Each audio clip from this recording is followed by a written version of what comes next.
Thank you for joining us this morning for the July 11th meeting of the Mojave County Public Lands and Recreation Commission. We're going to have Commissioner Smith lead us in the Pledge of Allegiance, and then we'll do a roll call. Thank you. I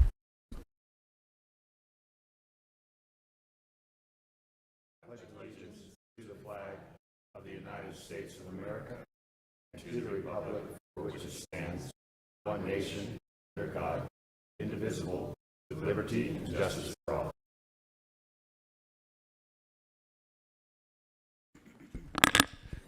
Madam Clerk, could you provide the roll? Absolutely.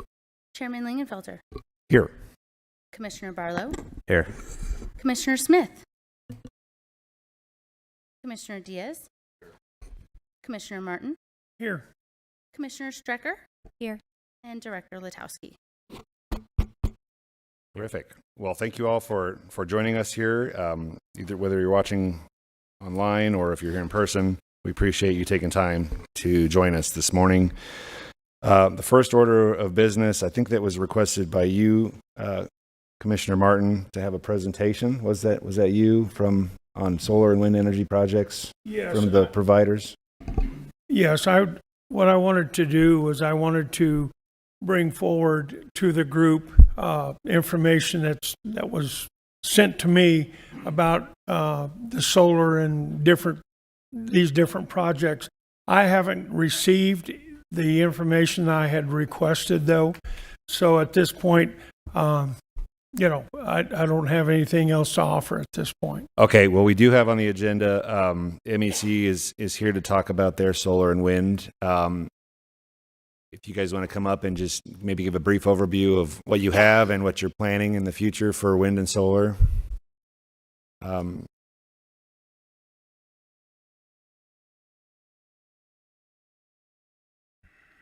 Thank you, Supervisor Lingenfelter, Commissioners. I watched the last meeting. And Could you state your name and address for the record, please? John Martell with Mojave Electric, 1999 Arena Drive, Bullhead City, Arizona. So I watched the last meeting, and I kind of put together a presentation based on kind of the direction that the questions wanted to go. I can run through it. It's an overview on Mojave Electric and stuff like that. Some of them might just want to skip over as we go through it. So as we bring up the slides, if you think it's not really relevant to this discussion, we can just skip over it. Yeah, I would ask for you to be the judge of that. Sure.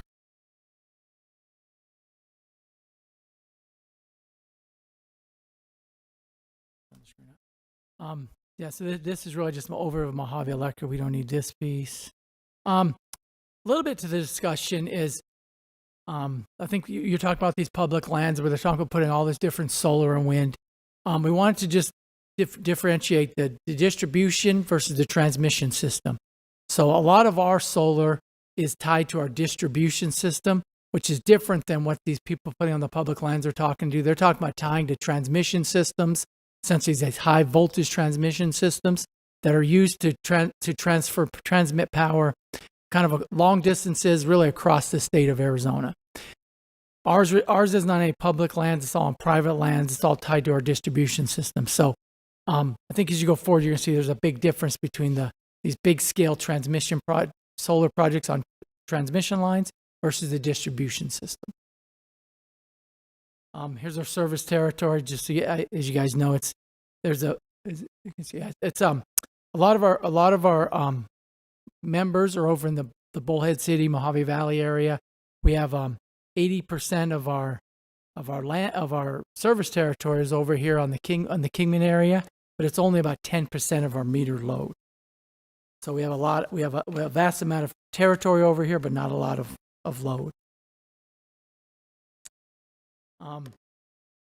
So we have a kind of a program. Supervisor Lingenfelter, you touched on some of the ACC stuff last meeting. We have a solar rebate program that we do with our members.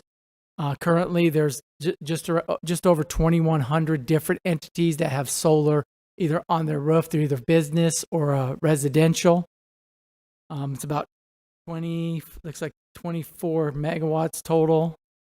And we essentially give back to we get if they oversupply the amount that's on their roof to supply their load, we do give them back a little bit of credit for it. So I think Ms. Kenshire was talking last month about where does the power go? If someone generates more, where does it go? In this case, it's a very little amount, just kind of go out the day. It's usually made for their own use. I think in the rules it's called on-site generation. Is that correct, Matthew? So the on-site generation is kind of what we're referring to here. We have some of it on our system. The wind here, we have a tiny bit of wind. They're just some little home wind areas, not like you think the large-scale wind that Commissioner Martin was talking about, look at putting on the public lands. Interesting, APCO is looking at doing some wind in our future, not in Mojave County. As it turns out, their studies show that the capacity factor you get out of the wind up here is somewhere around 15 to 20%. They're looking at some New Mexico wind. The wind blows kind of a more consistent basis. You get around 30 to 32%. So that's meaning of all the hours of the year, up here, only 15 to 20% of it, you're actually going to get wind production. And it doesn't really help you hit your peak hours. So the wind we're looking at is over in New Mexico to kind of bring over this way. Not any wind development in Mojave County. It doesn't matter.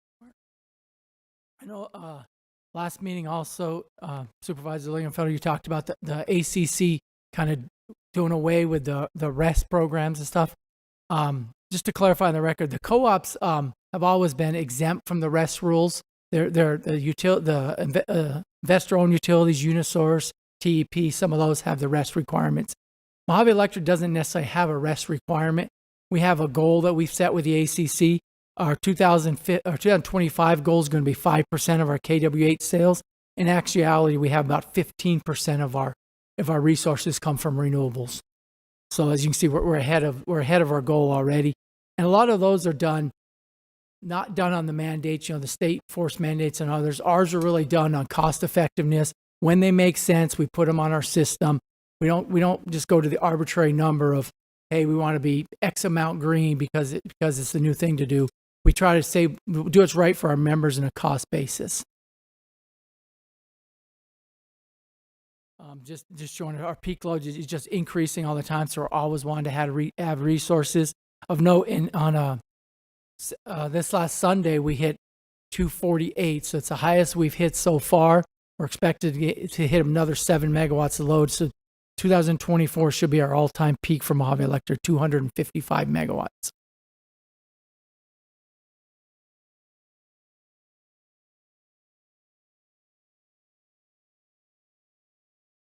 Here's just kind of a stack of our resources. You can see that hydroelectric is a small portion of our overall portfolio, and then the solar and batteries are kind of another piece that's in there. Not a high percentage of our load, like I said, about 15% of our overall KWH, but it is a part of our portfolio. And currently, we don't have any wind in our system. We may get some into the future. Here's just some pictures of our solar facilities. So you see Mojave Solar 1 here. It's on 34 acres, by the way. It's about 5 megawatts. So you can think of the scale. It takes about 5 megawatts for that 34 acres. And Mojave Solar 2 is about 13 megawatts, and it takes up about 85 acres. And then our big solar project we've done, it's actually a PPA. We don't own it, but it's called Mojave Power. It has solar and batteries. It's about a 23 megawatt facility with 15 megawatts of batteries, and that's on just under 110 acres. And by the way, that 5 megawatts is about 820 homes it can do. So you think you have 34 acres, provides the power to about 820 homes.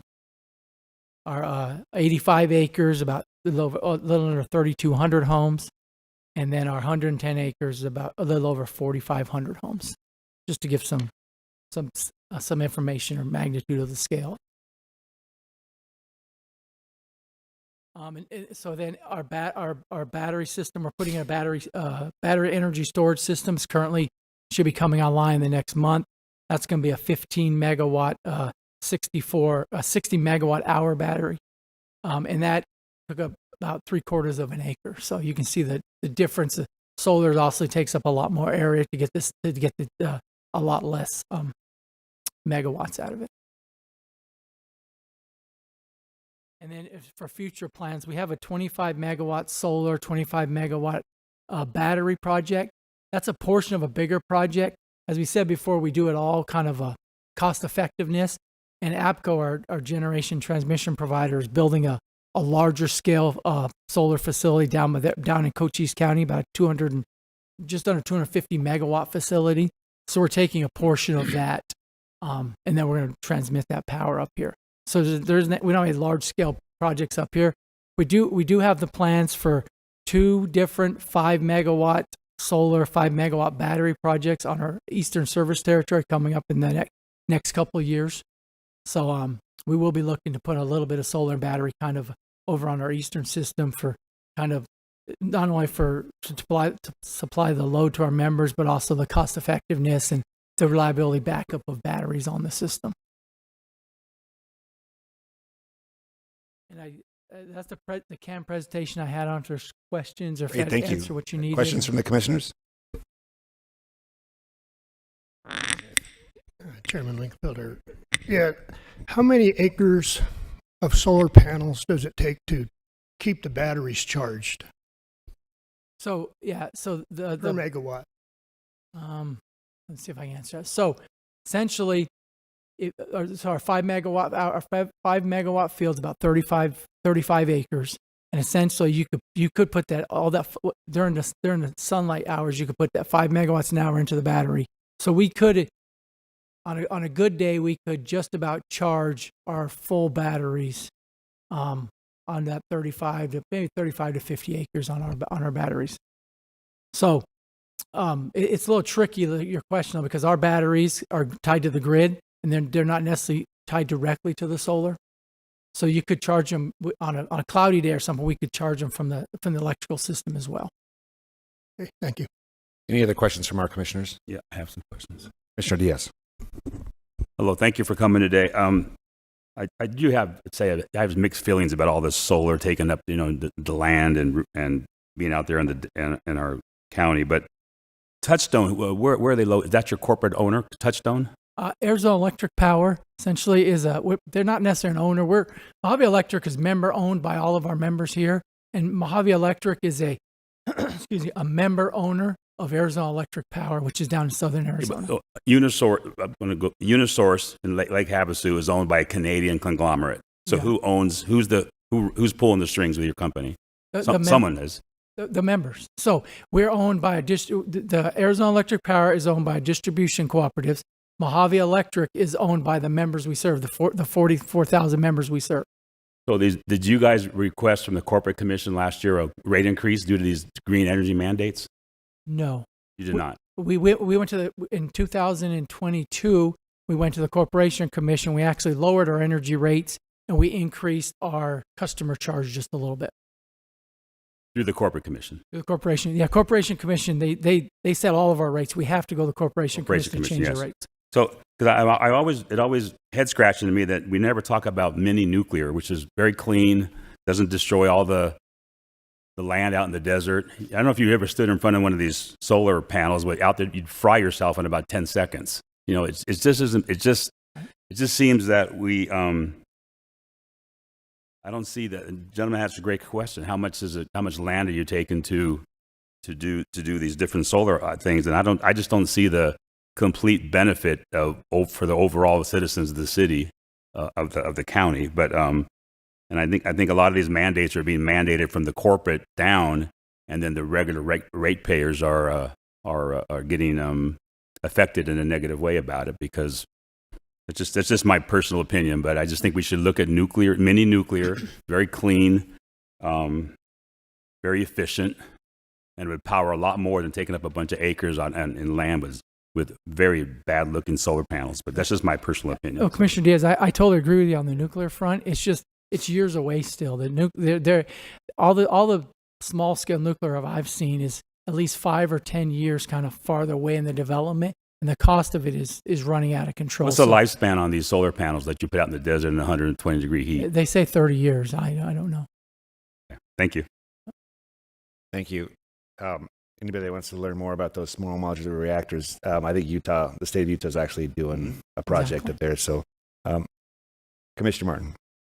I I had a question on your presentation. One of them took up 34 acres, another took up 110 acres. Is there anything underneath those panels?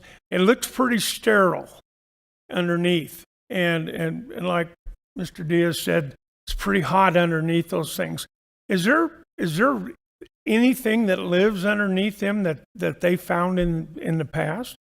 You're talking vegetation or animals? Vegetation, wildlife? I mean, you're taking pristine native desert and you're converting it into another system.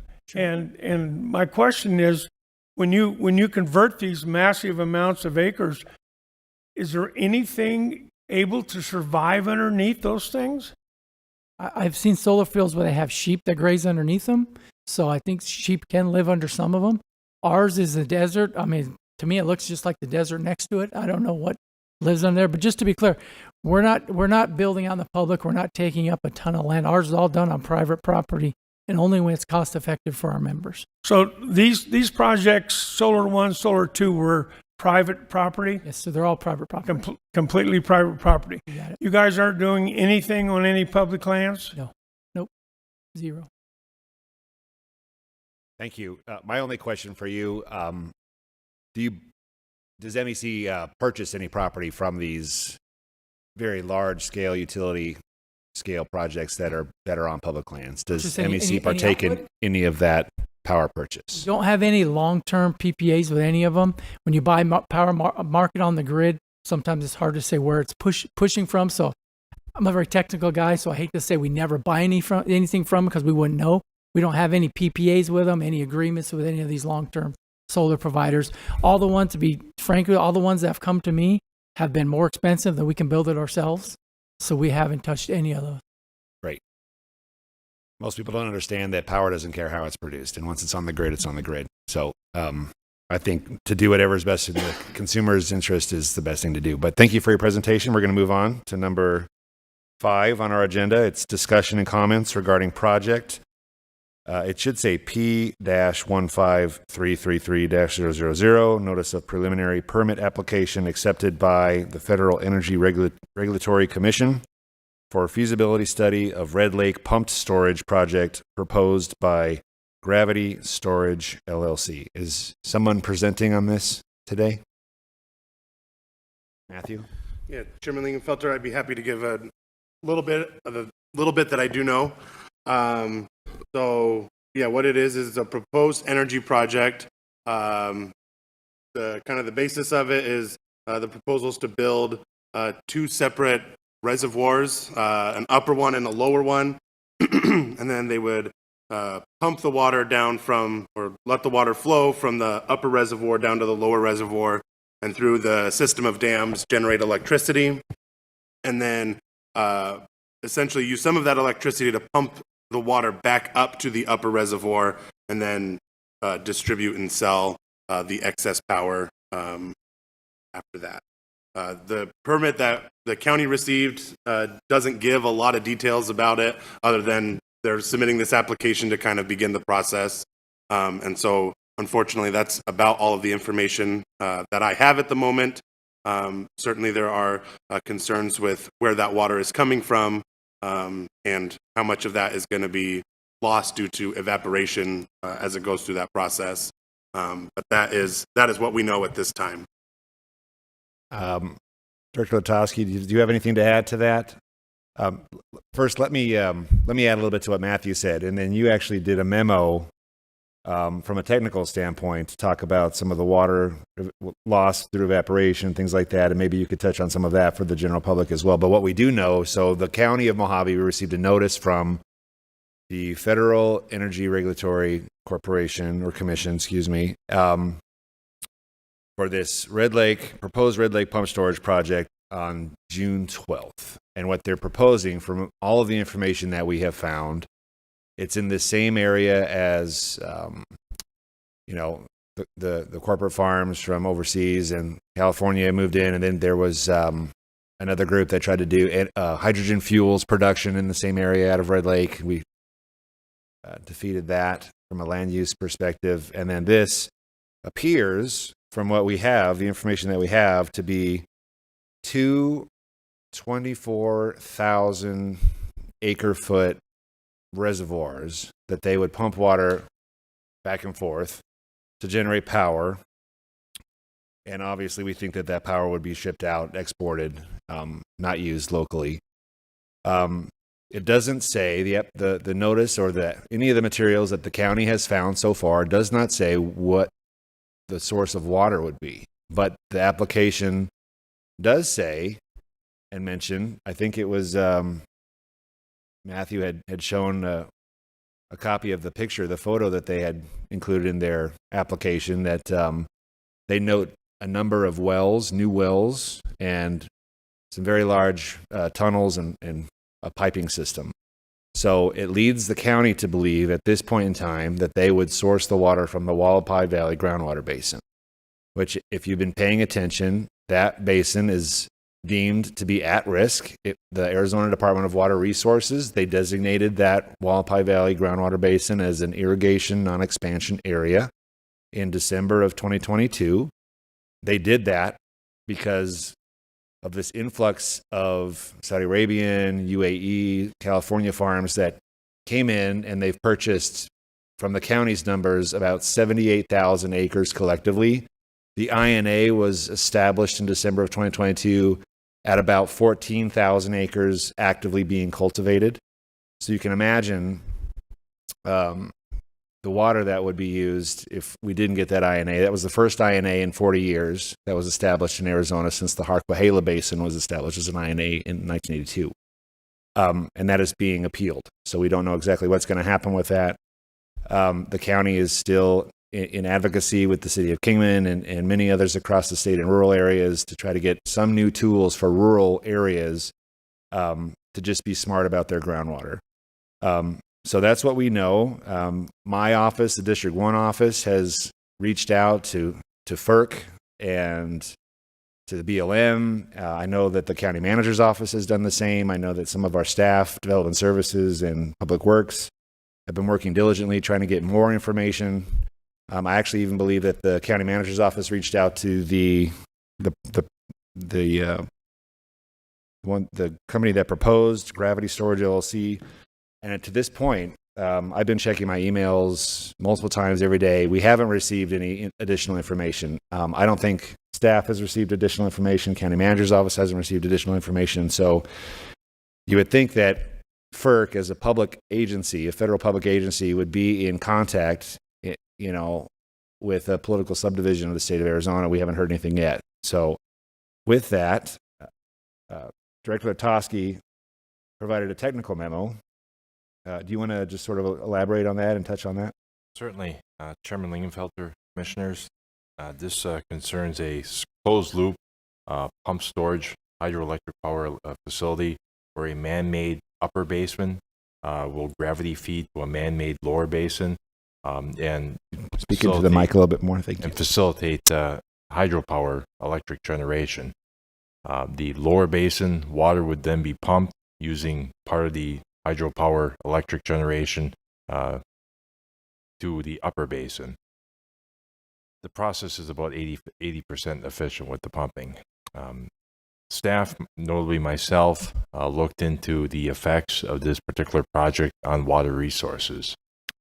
Using the schematic diagram that was actually just showed here on the screen just recently, we estimated that the area of the two basins were about 285 acres each. I did a couple of different engineering analyses based on what I could ascertain as to be the possible surface water evaporation over the course of, say, a year. The applicant itself, in its own correspondence, has represented that the possible surface water evaporation would be 3,100 acre feet. That's about 1 billion gallons per year. To put that in perspective, Mojave County operates the I-40 industrial water system. We actually have a well field of 7 wells, all pumping at approximately 1,000 gallons per minute when they're all active.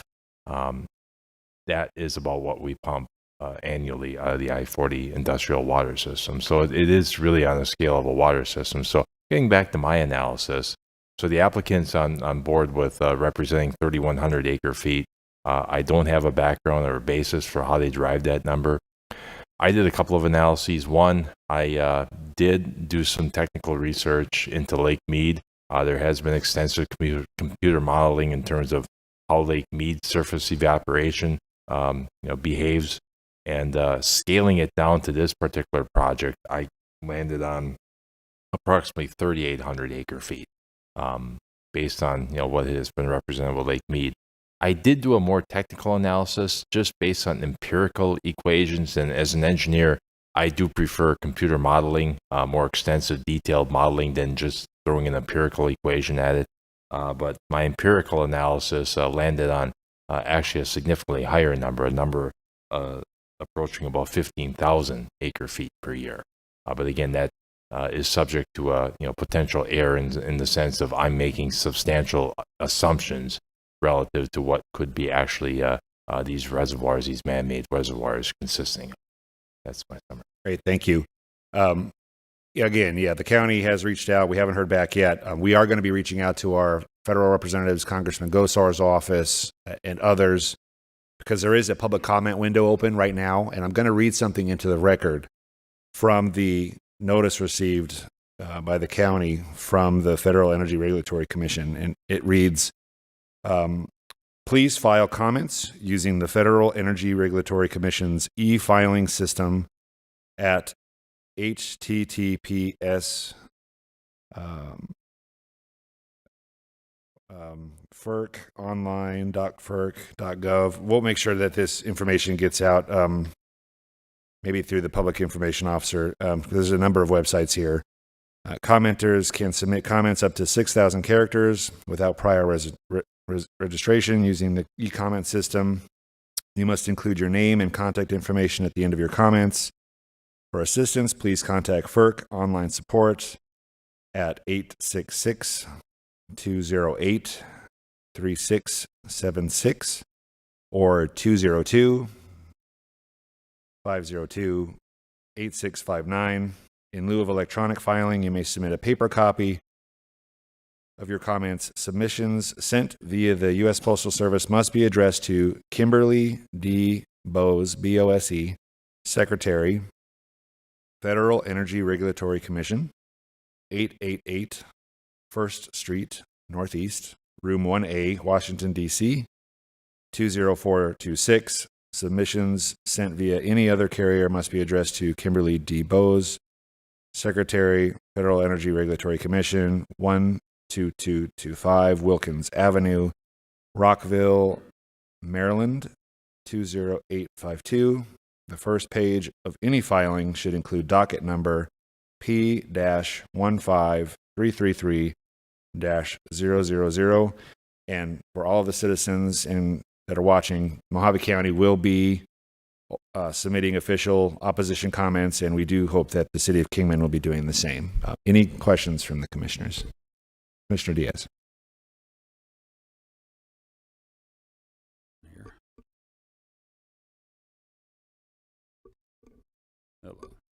Am I on? Yep. Yeah, okay. The gentleman on the end here, so you'd mentioned 15,000 acre feet. Can you just clarify what that was for again? You said 15,000 acre feet. Yes, that concerns, Chairman Lingenfelter, Commissioner, that concerns the estimated evaporation, surface water evaporation into the atmosphere, which basically is water loss. Water loss that would have to be recharged through the source by which this gravity storage will be attaining their water. So just to get it on the record, so to give it a comparison, Lake Havasu has 61,000 full-time residents, and we use 14,000 acre feet a year. That's what we actually pay the Bureau of Reclamation, 14,000 acre feet. So that's a lot of water just to evaporate. So I agree with your opposition, 100%. The opposition letter will be, or the comments will be placed before the full Board of Supervisors for their comments and ultimate approval. Commissioner Martin. One of the things that I'm kind of interested in, years ago there was a study done when they were contemplating bringing water from Lake Mead, I think it was Spring Cove, into Kingman as part of Kingman's allotment. That thing never reached fruition, partially because one of the local geologists, Louis Vega, I remember, had commented that there's faults out there in Red Lake area, and that if they tried to run water lines from Lake Mead back to Kingman going through Red Lake, that the faults out there were constantly shifting. Therefore, the lines that they would be using to try to get the water to Kingman would be breaking all the time. Now, I don't know, looking at this map, if those faults are in that specific area, but using that much water out of that basin that we know is at risk, it makes absolutely no sense, especially when you look at the totality of the situation. What benefit would this project have to Mojave County in the long term? There is no benefit, because if they generate energy, it goes right into Waupun, it goes right out of the county. So while they would be using our water resources, which we depend upon as a county and even the city, we get no benefit from it. And to use this much water, like Mr. Diaz said, that's an incredible amount of water transevaporation, to say nothing about any water that spills during that process. I've been out in that area for over 50 years, and it's hard for me to even imagine two reservoirs like that and them running water and then pumping it back. I understand the concept. They do it down outside of Havasu in California. They pump it out, they pump it up, then run it through and pump it up. That's on the Colorado River. We're not on the Colorado River out there. That's an at-risk basin, and it would appear that I don't see a lot of benefits to it, but I think the county ought to go to this company and ask them to come before us and before the Board of Supervisors and give us a presentation and show us in detail what they're talking about, because it's just an incredible amount of water, and I just don't see the benefit for the county and its residents. If anything, it's going to have a true negative impact. So I would suggest that we contact this company and say, hey, we need to see a presentation, and the Board of Supervisors needs to see a presentation before we let this thing get some foothold, because it doesn't look to me, at least at this point, that it's advantageous for anybody except the green energy people. Thank you. The county has reached out to all parties. As soon as the county gets additional information, we'll make sure to push that out. I would agree with your comments. This project may make sense if you live in Maryland or Washington on paper, but it doesn't really make a lot of sense if you live. So, any other comments from Commissioner? With that, we'll move on to agenda item 6, presentation of parcels currently zoned M and MX, as well as parcels that were rezoned with energy overlay zone by Development Services. Matthew Gunderson, Planning Supervisor. Matthew? All right, so commissioners, excuse me, you each got a paper copy of this map. It's pretty big, so I don't know if you have enough room up there to unroll it, but I'll kind of go through it a little bit. I have it up on the screen. We have it oriented so it doesn't translate super well to the widescreen there, but we'll kind of scroll through it. So kind of the different colors that you'll see here, we have orange, which is going to be the properties that have been rezoned for the solar overlay zone, which was the previous way of attaining permission for these solar projects. So the orange is that solar overlay zone that is currently undeveloped. The green is already developed solar areas, and then the blue is going to be that either M2 or MX zoning, which with the current changes by the Board of Supervisors, those are the zoning designations that would now allow for future solar or wind projects. And so there's not a whole lot up in the strip area. There's a couple blue areas. This one is in Centennial Park, which is a dairy. And then this blue up here in the Beaver Dam area is actually for a water company. But coming down into the Kingman area and then moving south. So we have a few of these orange projects, again, that are previously approved but not developed. This one down here, just north of the 40, kind of in the Topok area, is the Sterling Solar Project, which was approved quite a while ago and still hasn't been built. And then we have these orange over here are ones that recently came to the board for an extension of time that are currently being proposed. We have a site plan that covers, I believe it's this area down here. And then we have this area up here that just got an extension of time as those developers are working through that process. And then we have or this green up here over in the Valley Vista area is Greyhawk Solar. So just to kind of give you an idea of that. So as far as manufacturing zones that would now allow for it, a lot of it is going to be along Interstate 40. So we have up here, this is kind of where Nucor is, Nucor Steel. And then you have kind of the I-40 industrial area as it stretches from Golden Valley down to Yucca. And so there's a lot that's developed in that area already, but there is a lot of manufactured, a lot of it's zoned MX that is vacant land.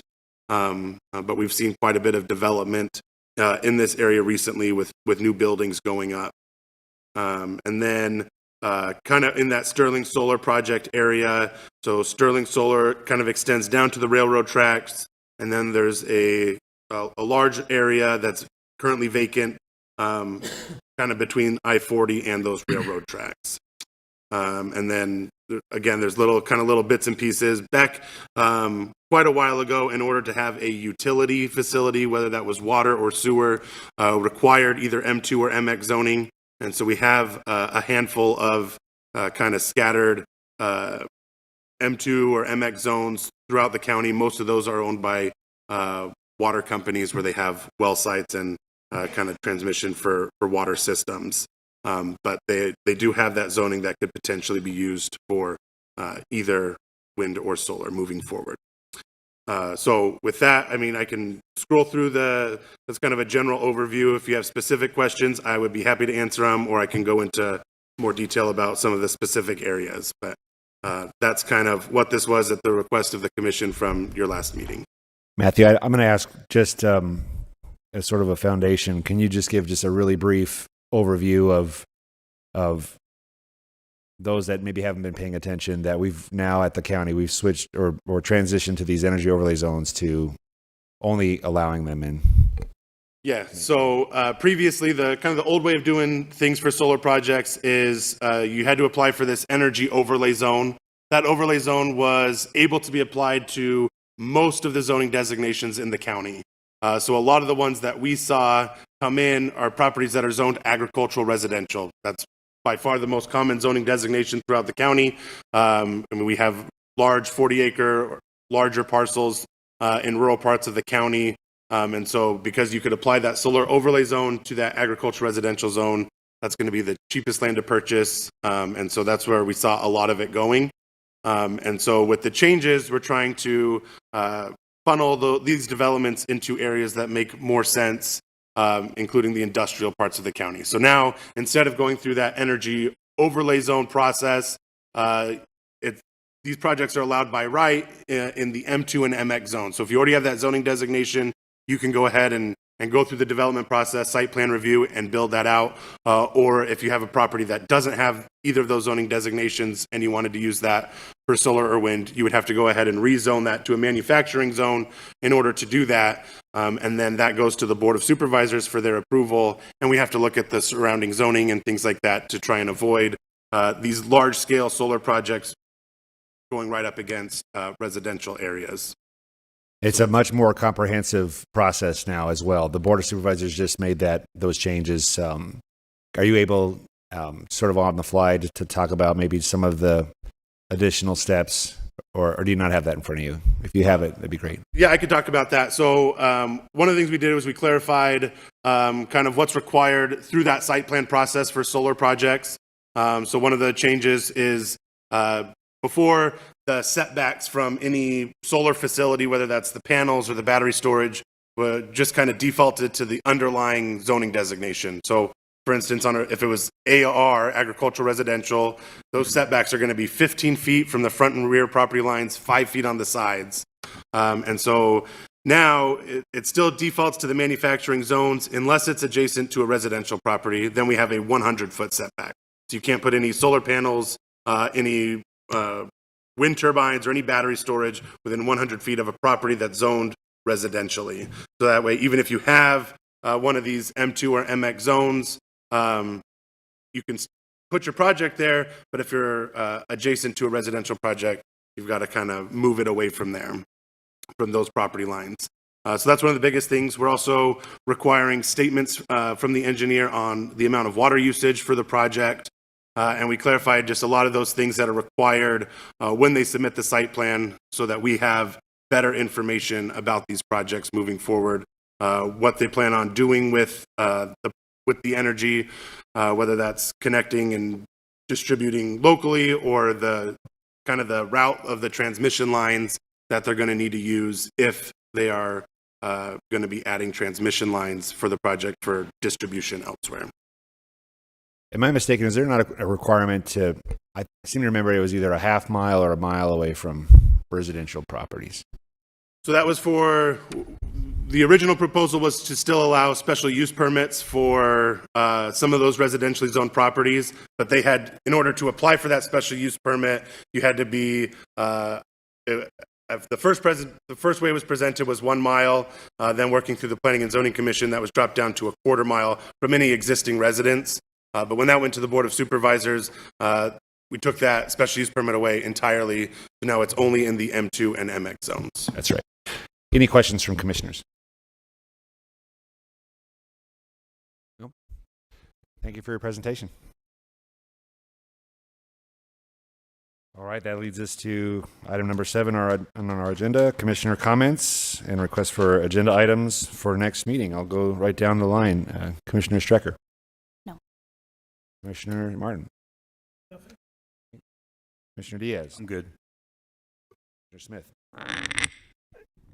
Chairman, I did speak with Ben Burr from Blue Ribbon Coalition, and he is in the process of gathering information for us, and we'll try to make our August meeting and give us some overview on what they do with these large projects on public land. He assured me they can't get too involved with anything on the private land, and he will hopefully be able to attend the meeting in August. Thank you. Commissioner Barlow. All right. Again, Supervisor Angus, can you have comments, please? Thank you for joining us this morning.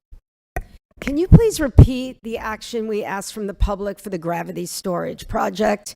Because this is a very crucial time for comments. So how are we going to get that information out to people if they want to and explain this? You know, a lot of people are still head scratching about exactly what this is. So what is our plan to get this information out to the public?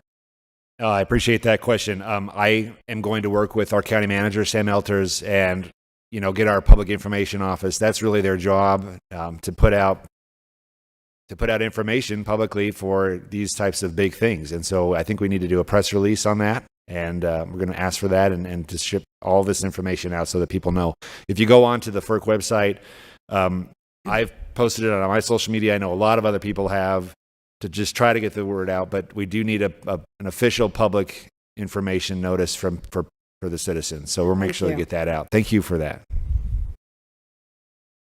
Okay, and that's all we have. Thank you again for joining us this morning, and